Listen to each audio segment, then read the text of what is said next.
Yeah. Let's do it.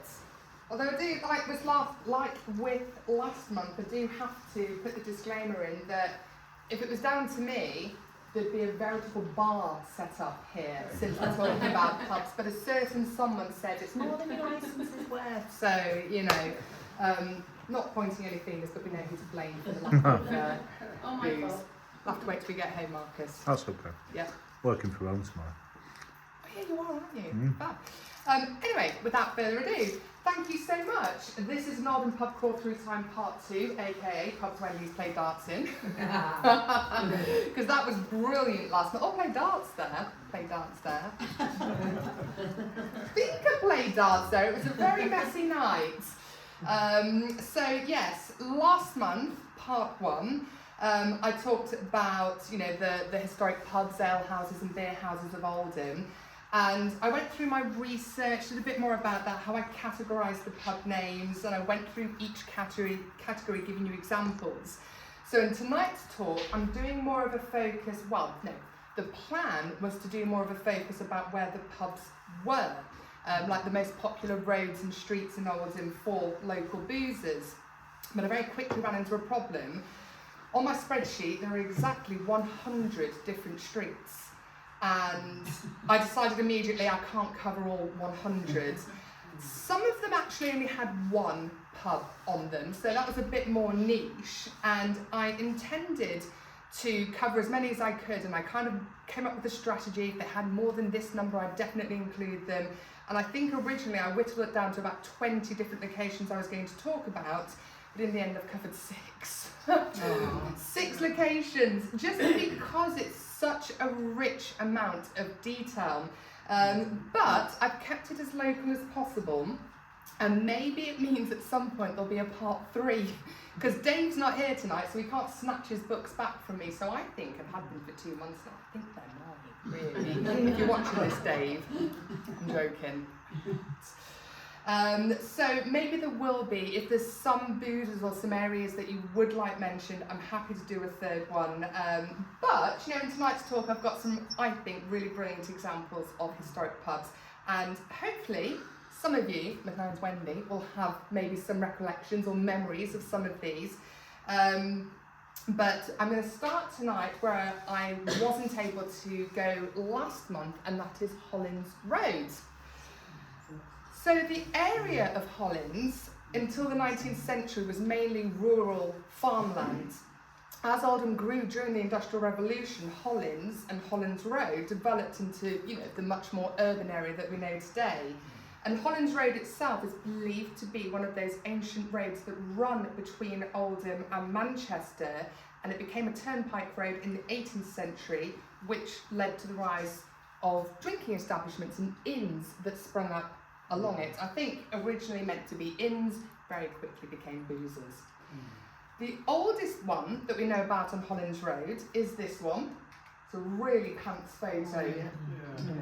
Yes, yes. We did used to play darts. Yeah, we did. We actually had a team there.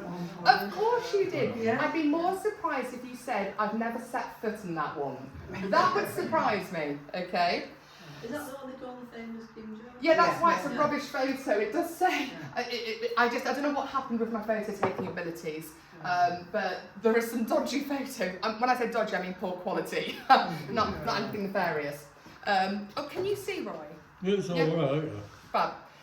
So this is the oldest one that we know of on Hollins Road, and there's been a pub on this site since around 1736, and it was an inn called Noggin's End.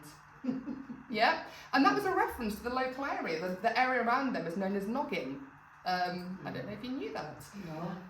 So the name changed to the Blue Ball in 1754. It became the Golden Lion in 1764. Then it went back to the Blue Ball. It became the Hare and Hounds around about 1807 before it went back to being called Noggin. Lots of different categories of names there, but that's what last month's talk was about. As Noggin, in 1873, the landlord, William Edwards, was fined 10 shillings for allowing card playing. It wasn't drinking out of hours on a Sunday, which seems to be the most common crime, but I think we'll see a bit more of that tonight as well. The 1894 report, remember that I mentioned last month, which was carried out in Oldham to check like the condition of the various pubs, said it was in fair condition, 4 drinking rooms, 3 bedrooms, stabling for 2 horses, and of course no bathroom. The building, the original building, was demolished in 1913, at that time owned by Oldham Brewery, and they built this building that stands today. However, it opened on Christmas Eve 1914, and as the country was at war, the brewery felt, oh, you know, noggin is all well and good, but maybe we should come up with something super patriotic, so they went with King George, so the name changed. I don't know when the famous part was added, but I love that. You know, whether it's famous or not, we're putting that on our sign. So I don't know when, and I was reading actually, this year it had £185,000 worth of renovations. So definitely we'll need to maybe get a darts team up and get ourselves back down there to check it out. So another contender for the oldest drinking establishment on Hollis Road is the Britannia, but I covered that last month. But a quick recap, the pub called the Britannia on Hollands Road, first licensed in 1808, but it is believed there was a drinking establishment there before it was like first formally recorded, dating back to the 18th century. So we have the White Hart Inn. This dates to at least 1826, when a local shopkeeper, James Cheetham, became licensee of the pub. Now, he owned a shop at pretty much this address, so he may have changed the use of the shop into a pub. And it was sold to Oldham Brewery in 1878, 1894 report says, 3 drinking rooms, 3 bedrooms, stabling for 1 horse, standard, no bathroom. By 1928 though, a bathroom had been installed upstairs, but the loos were still outside in the yard. Lovely. We have this one, I love this building. Oh, no, I think the battery. Oh, did I switch it off? Yes. Yeah. So the Victoria Inn. So this is an undated photo, which I love for many, many reasons. But the building dates to 1836. It wasn't called the Victoria. Sorry. The building dates to 1836. Now, Queen Victoria wasn't crowned until a couple of years later. So I don't know if it was named after Princess Victoria or maybe a local lady called Victoria or whatever the reason. But the Victoria it was, and after Prince Albert died in 1861, the pub changed its name to the Prince Albert, but reverted back to Victoria, excuse me, a few years later. And in 1886, it was owned by William Wright. He also owned the top wagon that I discussed last month on Manchester Road. Sadly, in 1894, it was in a poor state of repair, and the roof particularly needed urgent work. And then a couple of years later, it was bought by Bardsley Brewery, who knocked the building down and rebuilt it, and they put a bathroom in. Good old Oldham Brewery. It's still there. Bardsley Brewery, sorry. It's still there, that. Hold your horses. Hold your horses, I'm getting to that part. Well, alright, go on then, carry on. The right Carry on. facing Old Gates as well. Carry on. I've lost some place now. So a lady called Elizabeth Pearson became the landlady when Bardsley Brewery sold the pub to Rothwell's in 1902, and she served behind the bar for 47 years. So I'm not sure when the pub closed, and clearly there's been a lot of development because it just stands on its own now. So this is the building now, and it's these details, you know, the windows that you can see here when, you know, it had all the buildings attached to it, but now it just stands alone. I think it's used as an nursery now. Yeah. So I must admit I pinched this off the internet, when I've driven past it, I had a look and I noticed that wasn't there, but it still does have like the other signs up. But whatever it's being used for, it is being used, and that's the important thing. It's an amazing, I think it's beautiful, absolutely love it. And just brilliant that when everything else was taken away, this was allowed to remain. So yeah, absolutely love that. This one, the Welcome Inn. So this has had that was a bit of a wry chuckle. We currently play darts there. We currently play darts there, of course you do. This has had a variety of names, some brilliant names in its history. So this was originally called the Wellington, nod to national and patriotic names. And the first recorded landlord is a chap called Benjamin Schofield in 1825. So the name had changed to Set Tavern by 1837, but it was back to the Wellington by 1841. But after that, not long, it did settle down to be the Set Inn.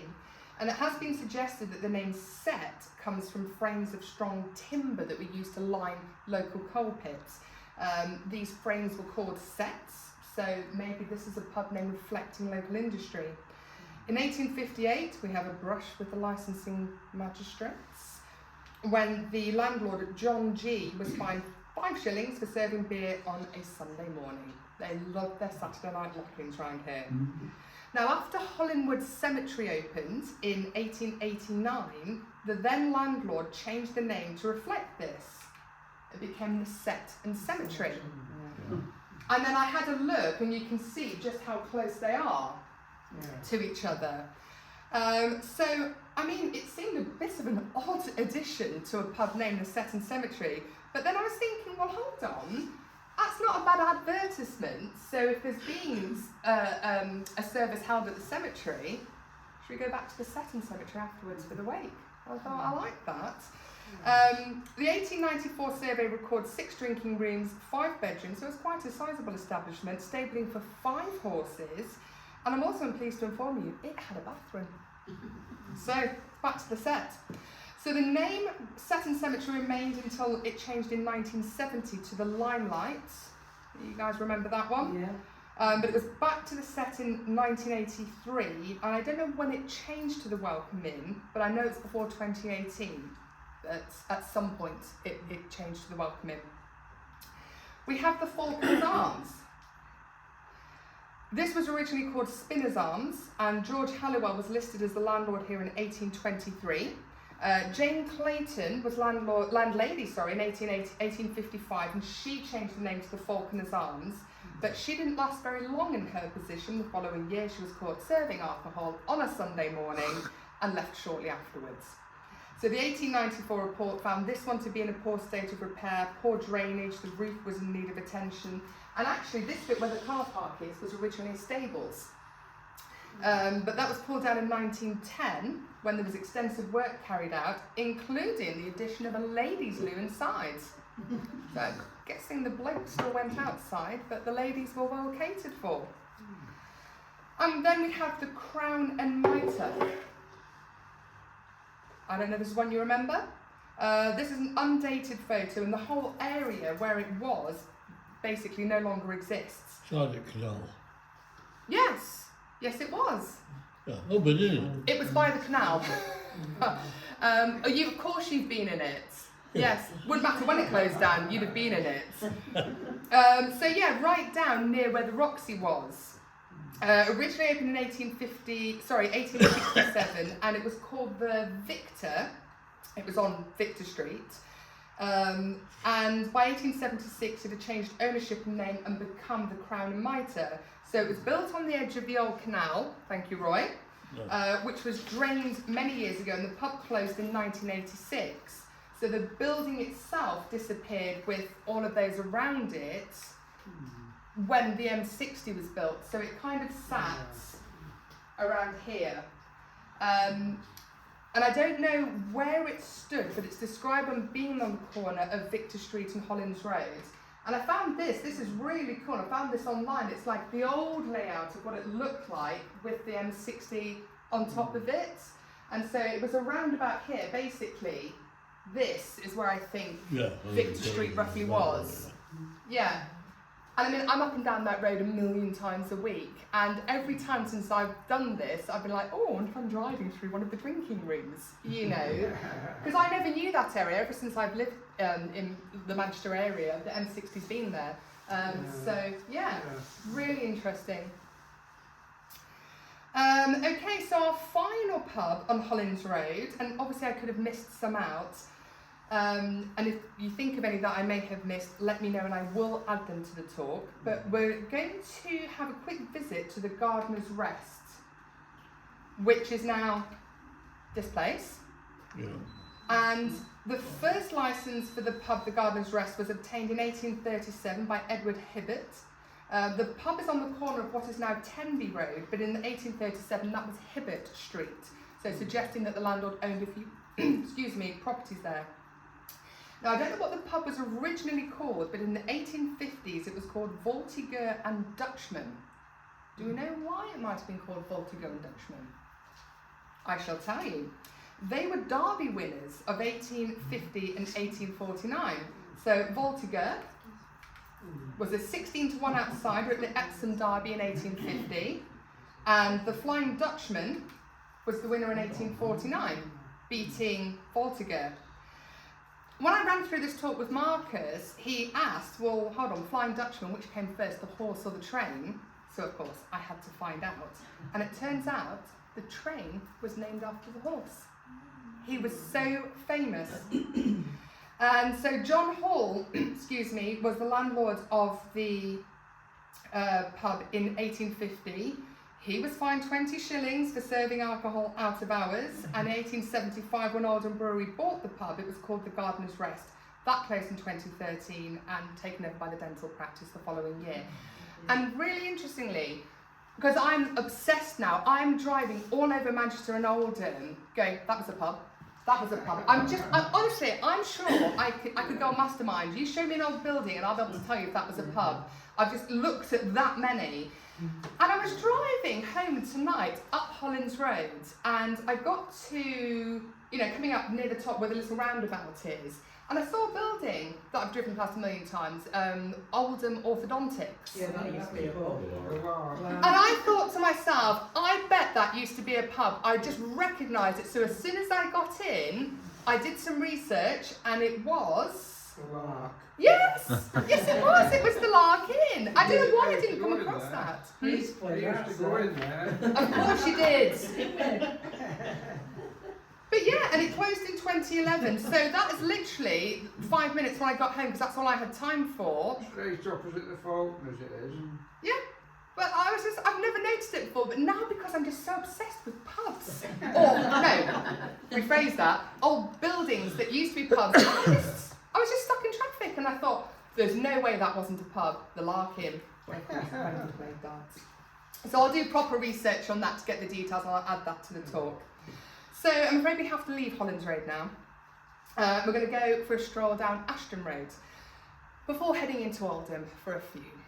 And any that were in Bardsley, along with the Collier's Arm Cross, the Hathershaw and the Honeywell Arms, I did cover last month, so they're not in tonight's talk.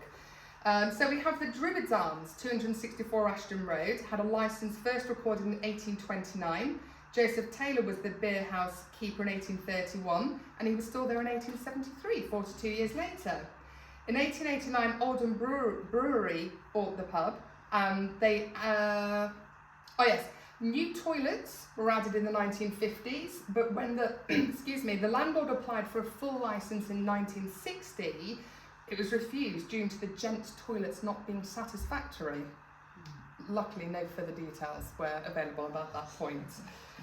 After alterations were made, they got their full licence the following year, and I found this photo from 1960. No idea who these people were. I'm guessing they all didn't work there, so I'm wondering if it was like maybe a pub outing? The regulars getting ready to go out for an outing or something, I don't know. Maybe it was a commemorative picture taken to mark an occasion, but the pub will shortly be celebrating its 200th anniversary, which I think is wonderful.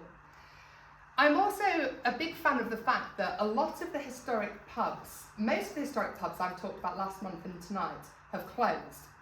But the historic pubs around here generally seem to be doing very good trade. I don't know what that says to the people of this part of Oldham, but I like it. I like it. Excuse me. So there was a pub at the top of Ashton Road in the Primrose Bank area called the Mare and Foal. I got a car underage drinking there the week after I left school. Did you know this about your lady wife? When the police came to the house, they ended up asking me to join the police. The police came to your house? Yes, I tied my grandma in the kitchen. I think I need to get you to write a talk. Yeah, I think we could definitely do with that. Wendy's talk. So the Mare and Foal. So that had origins in a much older alehouse which dated to the early 17th century. And when this area was developed and the new Ashton Road was built, the owner built a new pub in a more prominent position on the new road and called it the Horse and Jockey. And the first licence of that pub dates to 1802. in the 1832, the landlord changed the name to the Old Mare Foam. Unfortunately for him, he was fined for playing cards on the premises in 1838 and promptly lost his licence. The old part of the name disappeared at some point later in the 19th century, and as the Mare Foam, the 1894 report states it was in a good state of repair, 5 drinking rooms, 5 bedrooms, and a bathroom. Yeah. There was stabling for 2 horses. Now, the footpath outside the original positioning of the Mare Foam was very narrow. It was just 19 inches wide. And in 1939, unfortunately, somebody was knocked down and killed by a vehicle while on that footpath outside the pub. So the owner applied for permission to basically knock it down and rebuild the pub on the other side of the road to make it less of a hazard. That was postponed due to the war, but in 1957, that site was cleared and the new Mare Foam building was built. Of course, that's the one you remember. So it closed in 2003. I'm not sure what, if anything, it's used for at the moment. I didn't quite get that far. It's housing. It's housing now. Flats. Right, okay, fab. I didn't get that far, so thank you. So that's it. That's Ashton Road. So we're going to go into Oldham now and have a look and see what we can find there. So the first of the Oldham roads, I haven't been drinking, which had a large number of pubs on it, is Manchester Street. So I'm going to start there. Of the 285 or so pubs I researched, 23 were on Manchester Street. So we're not going to go through all of them, that would take a long time, but I've picked out some of the ones I found most interesting and that I didn't talk about last month. So we have the Crown and Cushion at number 2, that dates to 1770, owned by an Edward Heap. 1859, the landlord was John Lane, who had his services terminated after he was caught allowing gambling on the premises and fined £5. They were all at it. In 1916, the landlord was William Latham, and one evening when he was serving drinks after licensing hours, the police turned up and tried to enter, and he refused to let them in. Didn't work, and he was still brought before the licensing magistrates, who revoked his licence and closed the pub altogether. The Bees Wing at 234 Manchester Street, fairly standard pub, but when I was researching, I came across a landlord being breached for something involving alcohol, but a completely new breach to me. So you might remember this, Roy. During the Great War, you'll remember this, there was something called a no treating order in force in British pubs. Have you heard of that? No, you're not going to like it. No treating order. Yeah, so I've never heard of this. But it was an act of law brought in to curb alcohol consumption, as there were concerns that drunkenness among munitions workers and soldiers was harming the war effort. So having this law in place, it made it illegal to buy even one drink for someone else. You could buy a drink for yourself, you could not buy a drink for anybody else. And that came into force in October 1915 and was repealed in June 1919. And it did contribute to a significant reduction in alcohol consumption during the war. Total consumption of alcohol in Britain fell from 89 million gallons in 1914 to 37 million in 1918. So it was taken very seriously, and during the war, the landlord, Edward Bate, was given a £10 fine for breaching the no treating order for supplying Margaret Green with intoxicating liquor which had not been ordered or paid for by her. So as I said, this has been repealed, so if you ever do see me in a pub, it is not illegal to buy me a drink. I just want to make that very clear. Okay.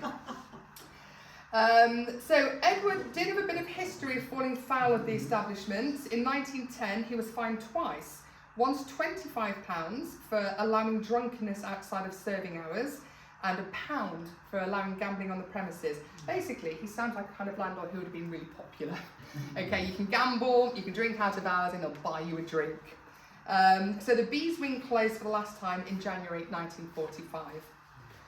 The Carrier's Arms at 49 Manchester Street opened its doors in 1843, and it was owned and run by James Hartley.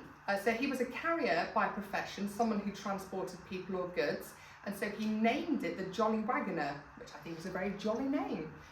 He moved down the street to open another pub later, and the new landlord, William Hartley, presumably a relation, he had the misfortune of dropping dead in front of the pub in 1851. Good for business. So the next landlord, Harry Hill, I don't think the one we know, got into trouble with the police in 1860s when a drunk man was found asleep in the stables with the horses. And I'm not sure what exact law had been breached. I did research. Is it illegal to sleep with horses in a stable? All manner of results came from that. So I don't know what the law, what he broke, but clearly not acceptable behaviour. And the name was changed to the Carriers Arms in the 1880s, and it closed and the building was demolished in August 1927. The Derby Arms at 66 Manchester Street, that was the seat of a very serious crime in 1879 when the landlord, Peter Slater, was murdered. It was a murder. Can't find any details about it, but I can find references to this death, but nothing. I was hoping for some, newspaper details. Excuse me. I did find a reference to it being manslaughter and not murder, but I'm going to have to do a bit more digging on that. There was Moulders at 239 Manchester Street. That was the scene of a serious fire in the 1920s. A passing constable noticed flickering lights in the bar area and went to investigate. One suspected it was probably less a fire he went to check out, but more to see if they were drinking out of hours. But anyway, he opened the door, found the bar ablaze. The landlord, Harry Seeger, he and his family were asleep upstairs, but they were all rescued just before the spirit bottles in the bar exploded and further fueled the fire. Unfortunately for Mr. Seegers, fortunately, he had the building insured. And for one reason or another, the police objected when the pub applied to renew its licence in 1939 and the magistrates closed the pub down. And the name Moulders, incidentally, an example of the occupations and guilds category I spoke about last month. Originally it was called the Royal Horse Guards, changed in the 1830s to the Dog Inn. 1833 it had become Moulders, which was appropriate because the landlord had a small iron foundry in the rear of the pub. So I'm not sure you'd get away with that nowadays. So with that, we're going to leave Manchester Street and we're going to go to Huddersfield Road.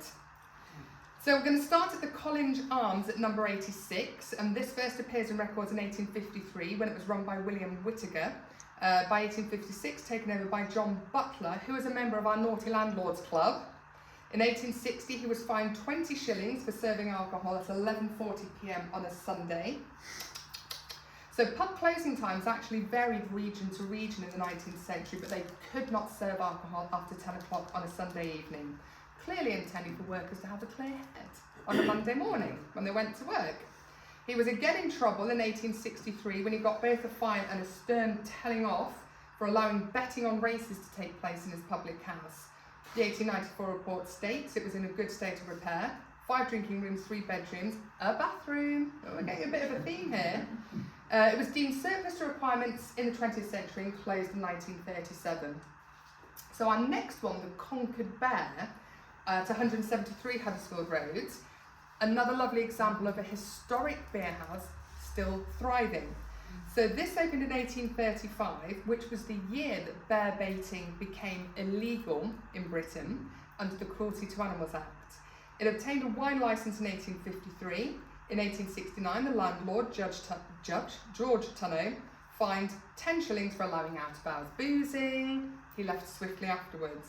A music and dancing licence was obtained in 1870, fully licensed in 1949. And it was renamed Funnies. Do you remember Funnies? Of course you do. Anyone besides Wendy? In 1980s, before it reverted back to its original name in 1988. This is an undated photo. No, hold on, that's not the Conquered Bear. No. Oh, heck. Where's the Conquered Bear? Ah, there we go. I don't know what happened there. So let me just... So there's an undated photo of the Conquered Bear, and this is it now. The bear on the hill. And again, so it was renamed in 2021. And again, it is one of those pubs that Marcus and I have driven past so many times and said we must go in there, but we never have. I bet it's rough, that's why. Marcus? What? They might watch this. I bet it's lovely. Bet Well, it's it's not. got a reputation. There you go, see, straight away. We've not missed anything. Yeah. It's only for a free meal.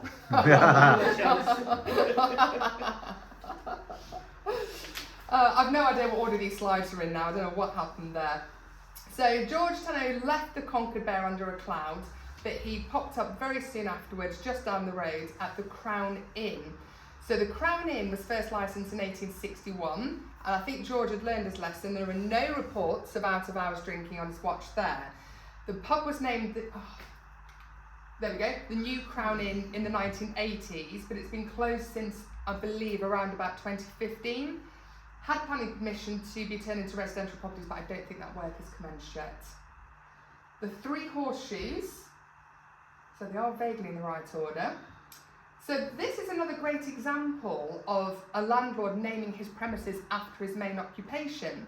So in 1823, John Collett was a blacksmith and a farrier, and he opened a pub called Horseshoe. And the following year, so the story goes, he added 2 more horseshoes to the door, so it became known as the Three Horseshoes, and the name stuck. The 1894 report says, good state of repair, 4 drinking rooms, 3 bedrooms, a bathroom. And in the 1890s, the Three Horseshoes became the first headquarters of Oldham Cycling Club. And what could possibly go wrong meeting in a pub for a few drinks before you set off on a nice long cycle? Nothing at all. So the pub closed for good in 1968, and the site is now part of the Slip Roads. So I kind of started getting this is what the area looks like now.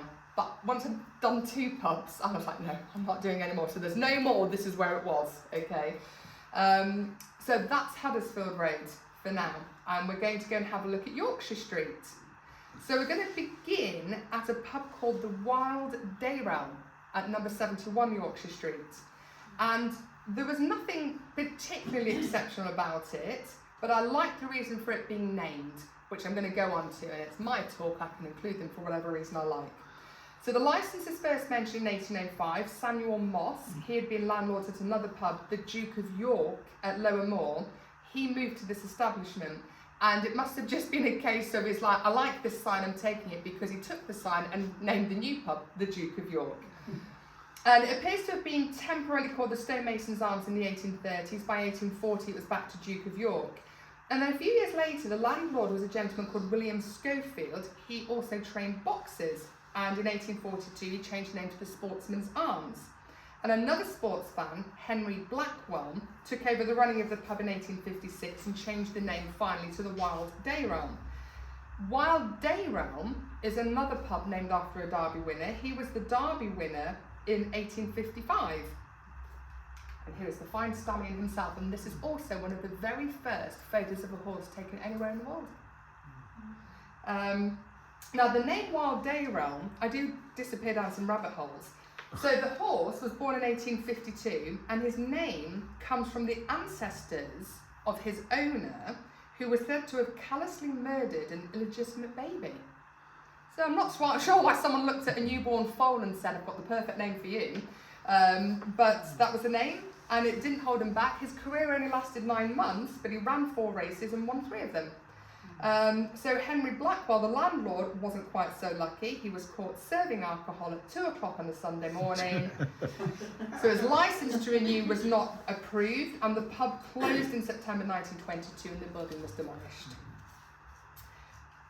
Oh, yes. Sorry, just checking something. So anybody here remember the Greaves Arms, besides Wendy? Okay. From what I've read, this was a very popular starting point for many a night out in Oldham. Yeah, so many recollections online about this being the starting point. So there was an inn at this location from at least 1744 when it was called the Blue Ball. And this changed sometime later to the Old Church Inn. And this building, the original building was built around 1804. So this photo was taken in 1897, and I think it's a wonderful snapshot of Victorian Britain. Absolutely gorgeous. And what's missing from here? The War Memorial. Yeah? So in 1826, the name changed from the Blue Boar to the Greaves Arms, and it was owned by the executors of an Edward Greaves. There was a bit of scandal in the 1860s when the police made the licensing magistrates aware that the inn was full of thieves and prostitutes, and the landlord was doing nothing about it. They made the same complaint the following year, but the landlord was also convicted of serving alcohol out of hours. Now, we've seen licences revoked for less, but he clearly had friends in high places because nothing further came of it, and he was allowed to stay in place. So Oldham Brewery bought the pub in 1891, and 3 years later, in the 1894 report, it was described as a good class of public house. So clearly, Oldham Brewery did not hold with thieves and prostitutes. So I found this brilliant photo showing the dedication of the War Memorial. This is April 28th, 1923. Now, so this is the original building. And this is just something I struggled to get my head around, but this is true. Once the memorial was up, it was felt that the inn was too close to it. And I'm like, so why didn't you just put the memorial a bit further away? Or why don't you No. What the sensible solution that they came up with was to demolish the pub and rebuild it just a little bit further back. I mean, I'm sure there must be more to it than that, but that's what happened. The original building, we've put this memorial here, it's too close, so they demolished it, and so we have the new building now, but they rebuilt it a little bit further back. So the pub closed in 2014 and is now, it's a restaurant, I think it's an Indian restaurant. Yeah. And so the last establishment on Yorkshire Street we're going to visit, there's no particular reason to include it other than the licence was first granted on the 13th of September 1826, which is my birthday. Not 1826. But I like that. So the King's Arms at 6 Yorkshire Street, the licence was issued exactly to the day 150 years before I made my way into the world. So that pleased me. 1894 report said it was in good condition, 6 drinking rooms, 5 bedrooms, and we're on a roll, it had a bathroom. So the statue of John Platt that's now in Alexandra Park was originally situated outside the King's Arms. I don't know why I felt I needed to put an arrow. This building, this one here. There's the statue, this is the pub, there's the town hall. And it closed in 1918 and was converted initially into a maternity hospital, might be where I was born, later becoming a child welfare centre before the pub was demolished, or the building was demolished in 1964. So I found this photo of it mid-demolition. Demolition. I don't know my English pupils look at that. So watch this. Demolition. Okay, so now we're going to move on to marketplace. And I don't want to cast any aspersions upon marketplace, or certainly Victorian marketplace, but there's a common theme to several of the drinking establishments located here, as you shall see. So we're going to start with the White Line at number 29. That was roughly located where Boots now is, in Spindles, and the first licence was granted in September 1827, but the 5th, not the 13th. When the pub was available for rent in 1844, the advert declared it to be an excellent situation in the centre of town, calculated to do good business. And maybe it did, but by the 1860s, it was a bit more down on its luck. In 1860, the landlord, Sylvester Wrigley, which I think is a wonderful name, was fined for serving whiskey on a Sunday morning, and the pub had a reputation for drunken brawls. I mean, come on, what's not to like? Later that decade, magistrates declared it to be the resort of thieves and prostitutes, along with 11 other pubs in the centre of town. But despite its reputation, the White Line stayed open and was bought by Oldham Brewery in 1895. However, they also wanted to open a hotel on Ashton Road. My fault. Right, you heard it.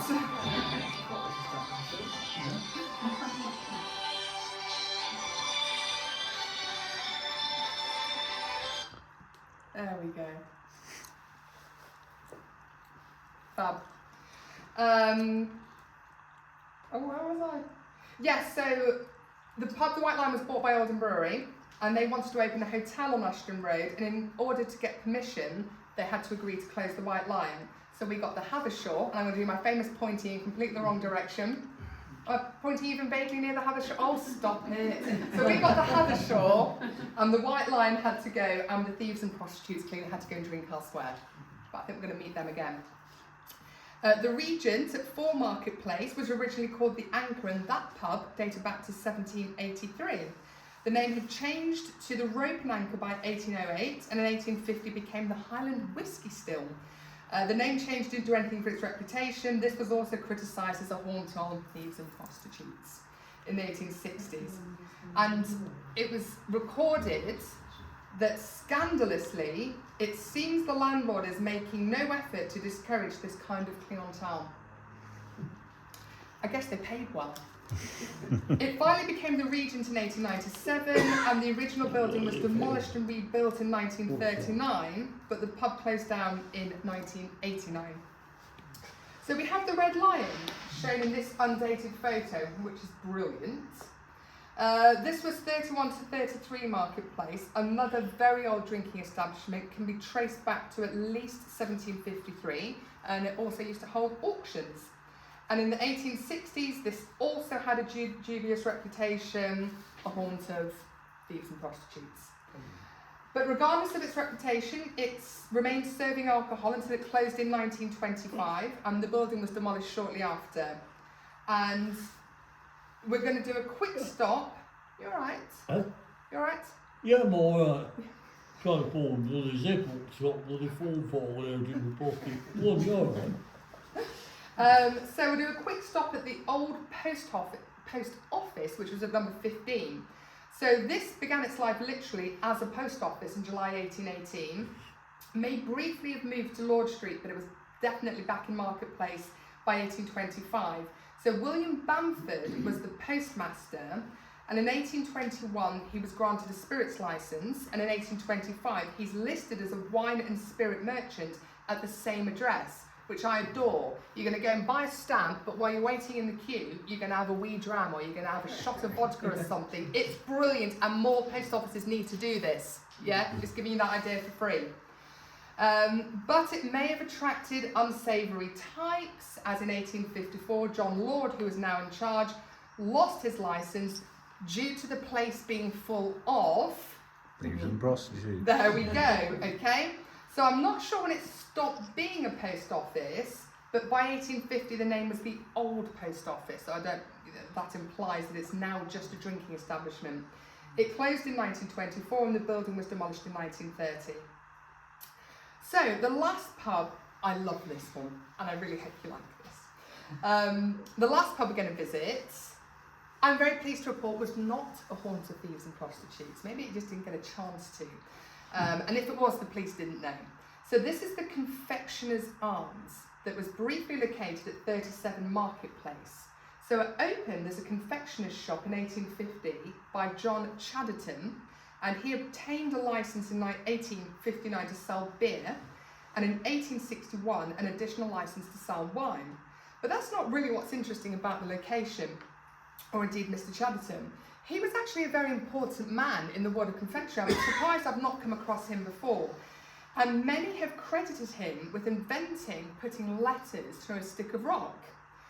And I really want to believe this. If not, for any other reason, I can add it to so many other talks that I've done. But it is quite well documented that Ben Bullock from Burnley, nice piece of alliteration there, invented this in 1887. So I'm not sure about that claim.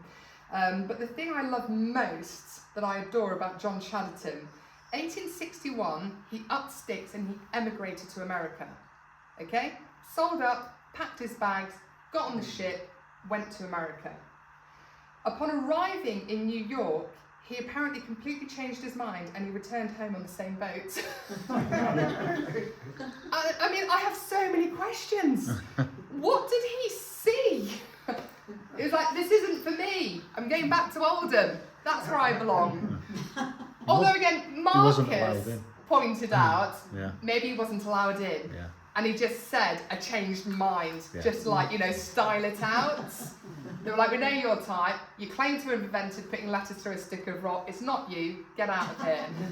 So we don't know, but I will always imagine John Chatterton as selling up, packing his bags, sailing across the Atlantic for however many weeks, arriving in New York and saying, "No, no, not for me." So whatever the reason. And he did live an eventful life. So after the New York debacle, he moved to the Isle of Man. And in 1862, he was out with a shooting party and accidentally shot off one of his hands. I mean, it's not funny, but it's just kind of what I would expect now from John. And he failed to recover and he died the following January from, you know, having shot off his hand. And before he left for the Isle of Man and, you know, New York, he'd given up the licence on the Confectioner's Arms. So it was only in existence as a drinking establishment for about 3 years. But I just think well worth including in any talk about Oldham's historic pubs. Gotta love him.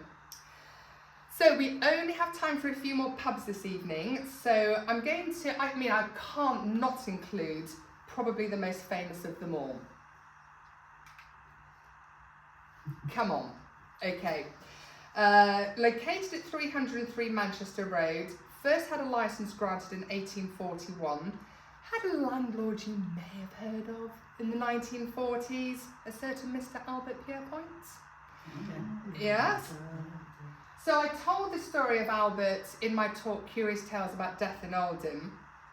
So not only the pub landlord, he is, you know, possibly the most famous hangman, well, I'm going to say the country's ever had, possibly in the world.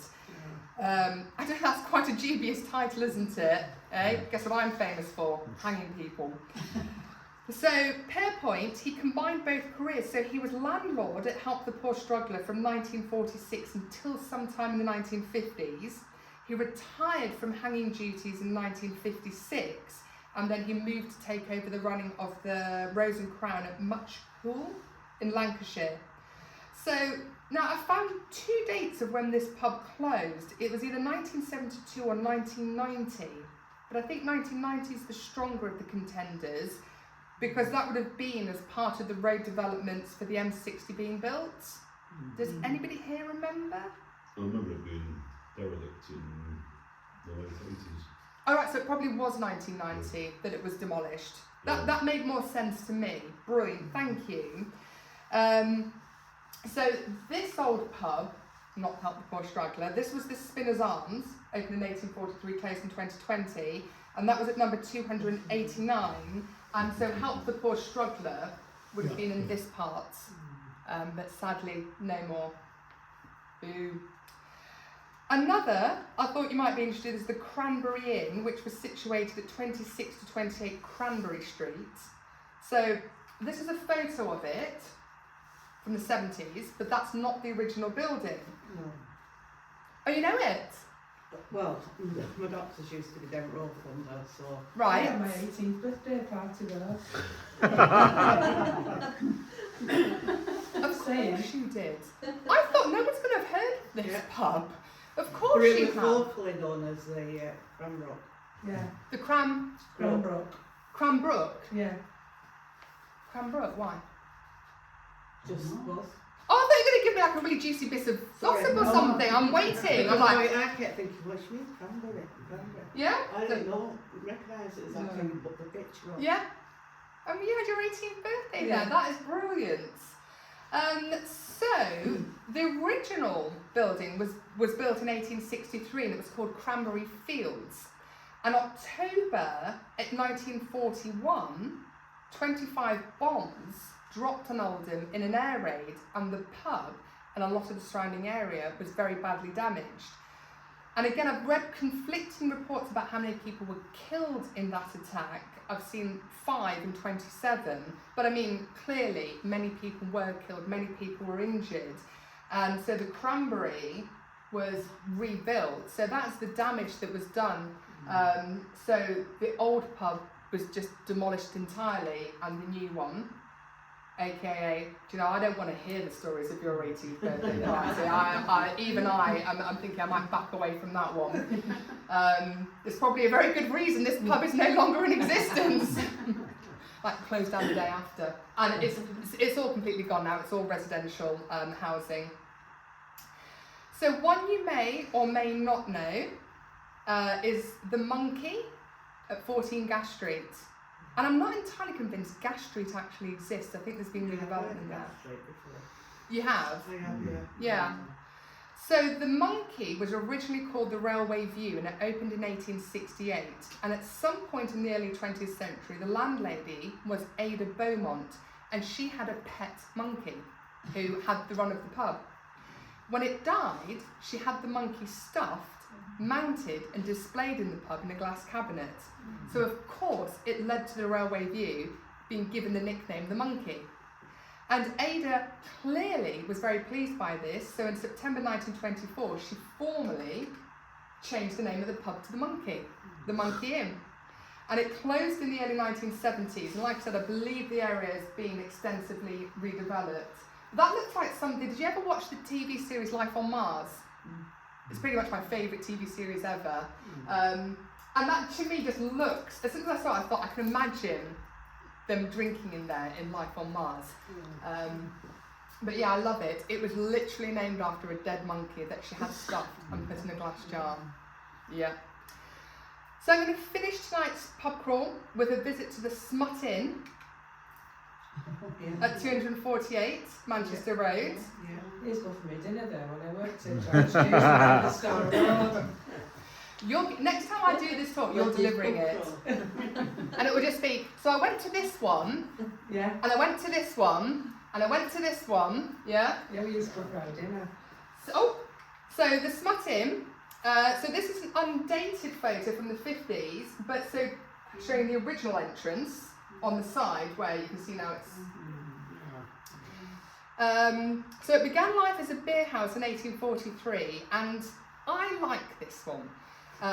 Samuel Livesey, and he named the pub after the family dog.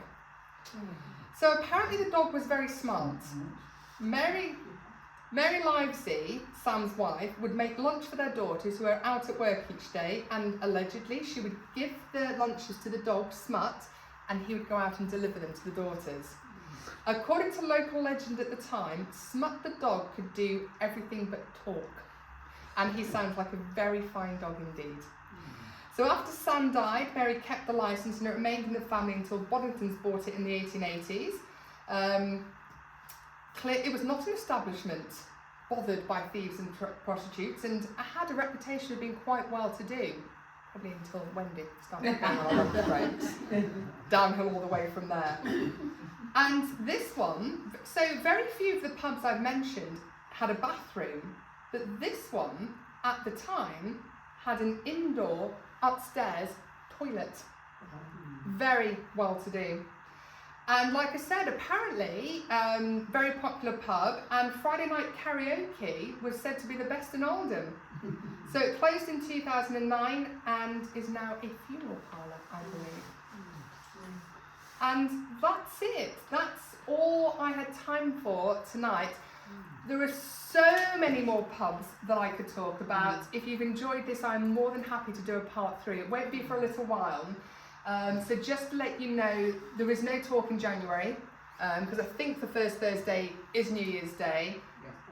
And I'm pretty sure I won't be in a fit state. I'll be here going, look at this slide, this is something. Plus, I'm just going to have a month off. February, because it's the anniversary of the coal pit disaster. Again, I'm pointing in the wrong direction. The coal pit. I'm going, because I've only done it once before. It was my very first talk about the mining disaster, and I thought, well, that would be good to do in February. I was going to say I'll brush it up a bit, but I don't think anything's changed, since the 1850s. But that's one of my passions, so I would love it if you could come for then, and then I'll let you know what I'm going to be doing in March. And I did sit down yesterday to do the December minutes for the Institute, and I did them, and what did I say to you, Marcus? You said they were boring, so I said just make them up then. Yeah, Marcus told me to make them up. They were so boring. All they talked about was Christmas Eve and New Year's Eve, shall we have a wish drive or shall we have a concert? Shall we have a wish drive? Shall we have a concert? And I just thought, I can't stand here and talk through however many years of Institute meetings for December and all it was. But I will tell you, the very first entry in 1927, there was reference, and this is the only one to it, not just a wish drive, a potato pie supper. A potato pie supper at the Institute, Christmas Eve 1927. But after that, it was no gossip, nothing. So I thought, I'm not going to waste your time with it. But that is it. Thank you so much for coming. Thank you.